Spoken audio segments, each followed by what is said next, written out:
Welcome to Teachers Using Technology. Word 2007, Adding Headers and Footers. At the end of this tutorial, you will be able to create a header for a document and create a footer for a document. Adding a header and footer in a Microsoft Word document is relatively easy. The one thing to remember is that we are adding it, so we're going to use the Insert tab. When I click on Insert, I'll see Header and Footer, and I can click on Header. It pulls up several options for built-in. Usually I just go with the blank and then back out what's in there and go from there. Once you're in the header, it opens the Header and Footer Tools Design tab. And this is where you can make changes to it. You'll notice that you have the ability to add a lot of things: page numbers, dates and time, quick parts, pictures, clip art, all different things. You can also edit how far you want the header to be from the top, make it so that it's different on the first page than it is from the rest of it. Different odd and even pages show document text. So there's a lot of different things that you can do. And if you're using this in a classroom setting, usually your teacher's going to want a header that has some basic information like your name, your class, maybe the assignment title,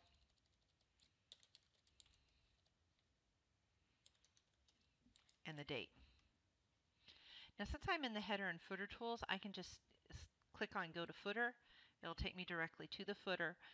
Some of the more commonly added things on here would be like the date and time. If I do the update automatically, it will automatically update it every time I open this up. I can add a page number. If I click on drop down and tell it to go into the current position, I can choose between the different formats. Maybe I'd put my initials down here. Maybe I have a little picture that I want to put in my footer all the time. There's a lot of different things that you can do. It's just up to your personal preference. One of the things that I do is if I'm going to be using a header or footer combination a lot, you can save this as a template by going to your Office button, going down to Save As, and saving it as a template.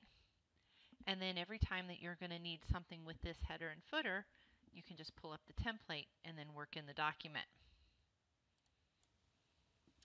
One thing to keep in mind with the header and footer is that the text can be edited just like it can in the rest of the document. So I can change the formatting by highlighting the text that I want going back to the Home tab. I can change it to bold, italic, underline. I can make my fonts bigger. I can change the font style.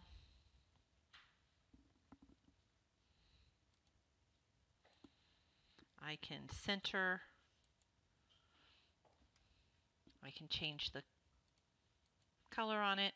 I can give it a font style. So anything that I can do in a regular Word document, I can also do as far as editing and formatting the font in the header and footer. That is all there is to adding headers and footers. When you're done, just click on Close Header and Footer, and it's complete.